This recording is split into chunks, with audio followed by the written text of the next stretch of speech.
Welcome everyone, it's Matt, and today we are going to talk about Dynamax Lugia. Let's class get started, as the test is going to be November 29th through the 30th.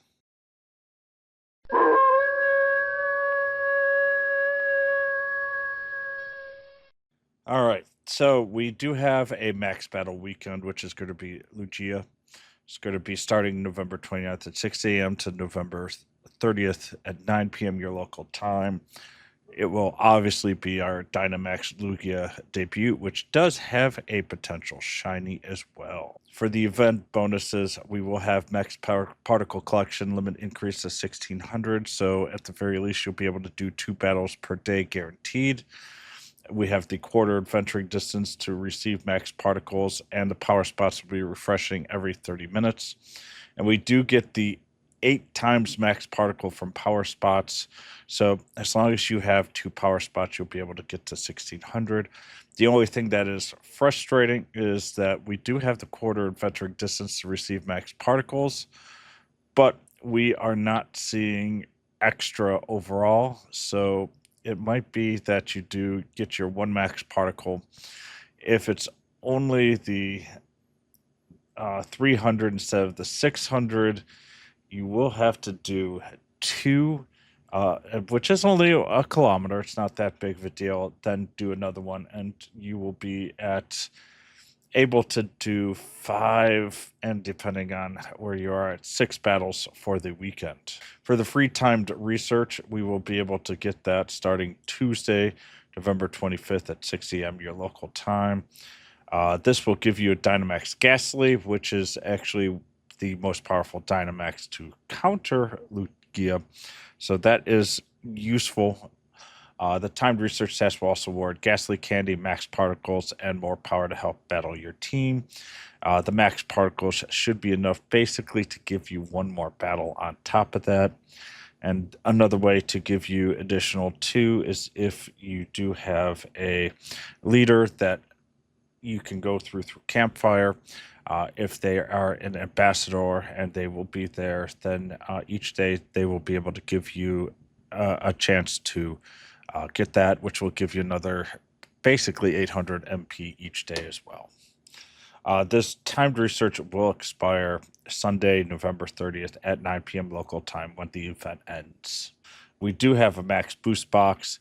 Avoid this at all costs. It is $9.99. It gives you a max mushroom and 7 particle packs.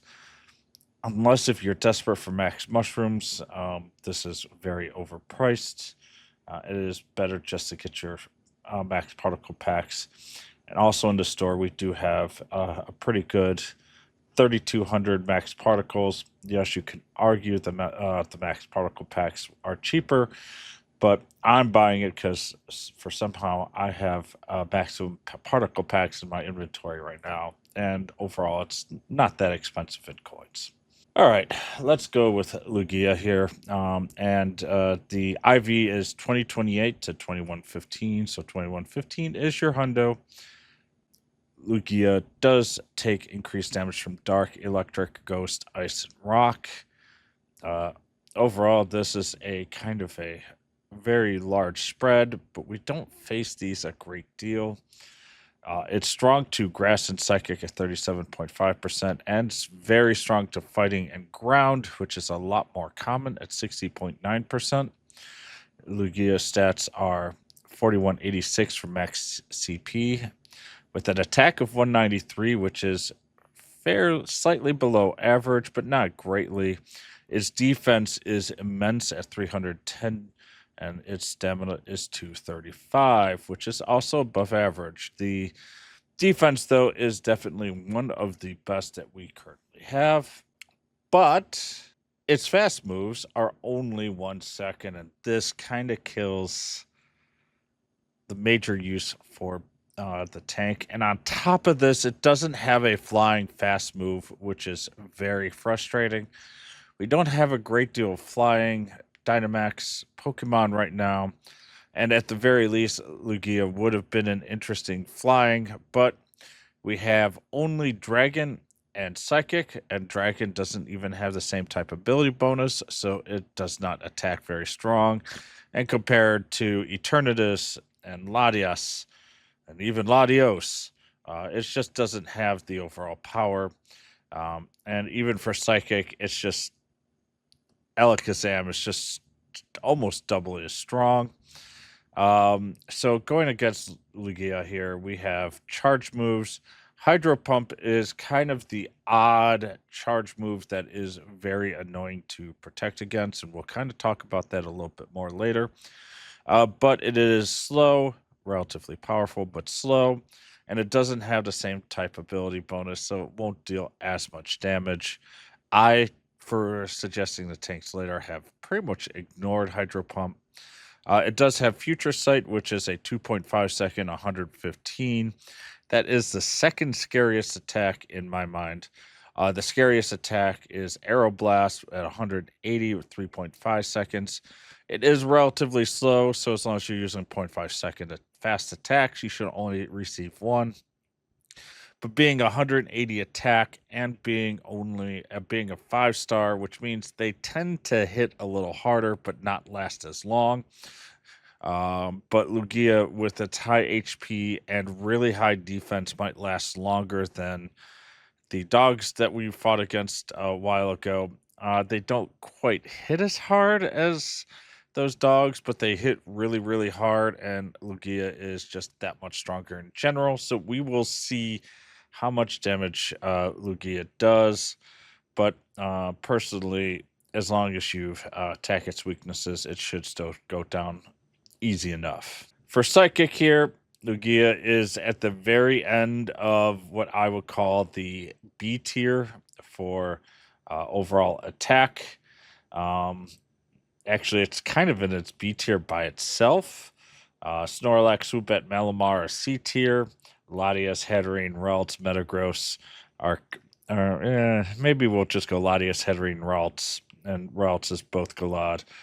And Gardevoir, those will be your A, and your S tier is Metagross, Espeon, Latios, and Alakazam.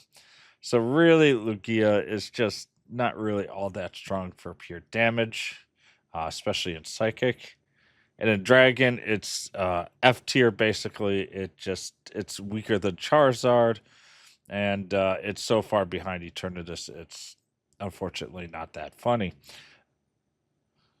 All right, for Lugia's flying, to mega units to get extra bonus candy. We have a decent amount of choices. Right now, you have Pidgeot, Charizard Y, Salamence, Pinsir, Aerodactyl, and Rayquaza. Future ones will include Scarmini, Dragonite, Clefable, and Halucha. Just remember your bonus is for the first time level 1 mega to 6th time, you get 1 bonus candy. From the 7th time to the 29th candy, you get a 10% chance for the XL drop and 50 XP. And 30 times and beyond, you get 2 bonus candy always, a 25% chance for an XL drop, and 100 EXP. For Psychic, we have a very large set for Altier, Rayquaza, Latias, Goliath, Gardevoir, Metachan, Metagross, Alakazam, and Slowbro, with Delphox, Chimecho, Mewtwo X and Y, and Malamar. Sometime in the future, Mewtwo X and Y will always be in the future. Now let's go look for the best tanks for Lugia. Overall, what's going to be shocking here is that I'm going to advise not to bring in Zamazenta and or Blissey. And frankly, Blissey is actually going to be better than Zamazenta. This is one of the very few times where I can honestly say Zamazenta is going to be a issue for tanking. Blissey will do better, but overall, I still prefer trainers to use Zacian or Metagross, Latias or Excadrill. Personally, I think having a Zacian and a Metagross would be top tier here. And overall, because Metagross is your best for the psychic attack, which goes very strong.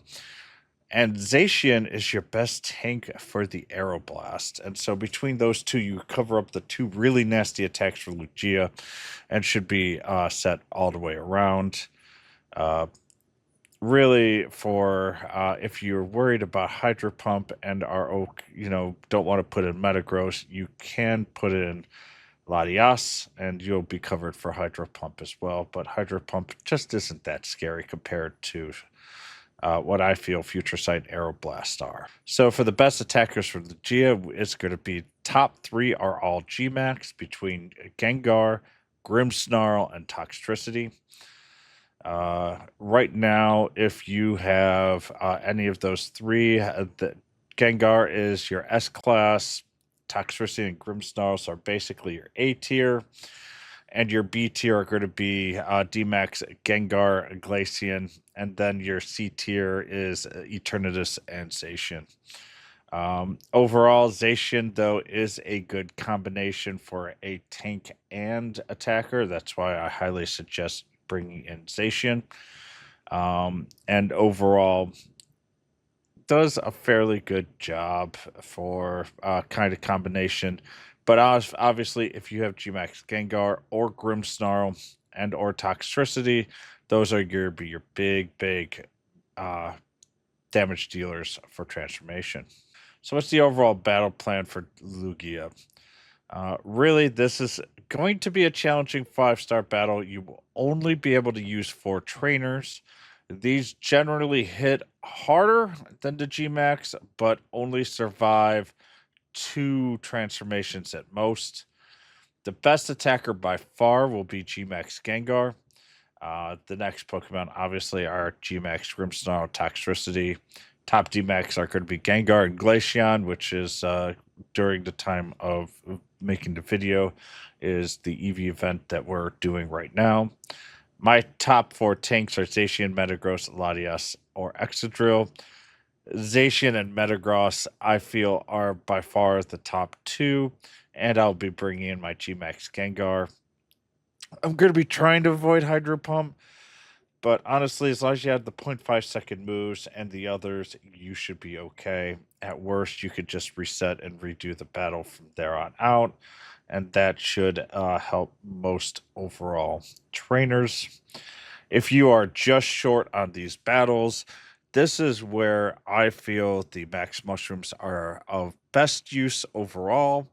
One trainer or the strongest trainer that has can spare a Max Mushroom will greatly affect the battle more than any of the Gmax, just because Gmax have so much more HP to eat through. On top of that, if you really need just a little bit more help, you could try using Dynamax Cannon or the Zacian effect as well. It's not nearly as powerful as the Dynamax Cannon, but generally we've had a lot more Zacian candy that we probably have access, and even just a 10%, a little bit more in attack will be pretty powerful, especially if you're just short and being able to beat Lugia with your group. Is Lugia worth it for you? As an attacker, it's fairly weak and only has 1-second attacks right now. And really frustratingly, it does not have a flying fast attack. If it did, that would bring it at least some interesting uses, but right now it does not. And really, psychic attacks, we have some very strong Dmax psychic attackers, so it's kind of trailing in the attacks. It would be a S-class tank if it had a 0.5-second attack. Right now, it is a B-class. That 1 second greatly hurts it. There are other tanks like Metagross is a great example that used to be only 1-second attacks, but had such a high attack and defense that it was still mildly worthwhile. But now Metagross has actually received 2 0.5-second attacks, which has made Metagross that much more incredibly useful, and to me is still a top tier tank. It would be a solid backup healer as well. Its 235 HP is good enough for it to actually heal, but you're not really going to want to focus a great deal other than, hey, I'm not really able to run my max points today because of whatever. Let me invest in Lugia. That's about the only time you're really going to put it for the healer. But even with all these issues, because it has 310 defense, and really there's not that many Pokemon that can go with that, especially with the fighting and ground 60.9% resistance and grass psychic as well. I'm going to try my best to get a 15 defense and HP IV. Those are the two combinations that I want, even if it comes with only 10 IV for attack, because if it gets a 0.5 second attack during one of these seasons, and I'm really waiting for, and it's probably going to be like a day or two after this video goes up and airs, we'll be receiving next season's attacks. If Lugia does get a 0.5 second attack, it goes from a, well, to an instant must get. So it may not get it this season. Metagross took the second season to get it, and I'm hoping that we do see it for Lugia, and if we do, it, as I say, then it becomes an S tier tank. And with that, class is over for today. I hope you guys did enjoy. If you enjoy this or find this helpful, please like and subscribe. That really helps my channel. You can also get me on Twitch, on twitch.tv/MattGuru, or also join my community here or my Patreon as well. If you join my community here or Patreon with a paid subscription, then you will get access to my friends list, and I generally tag along on quite a few and will invite you to all my Dmax and Gmax battles that I can. With that, though, class does need to be dismissed, and as always, I'll try to do better next time. Bye, everyone.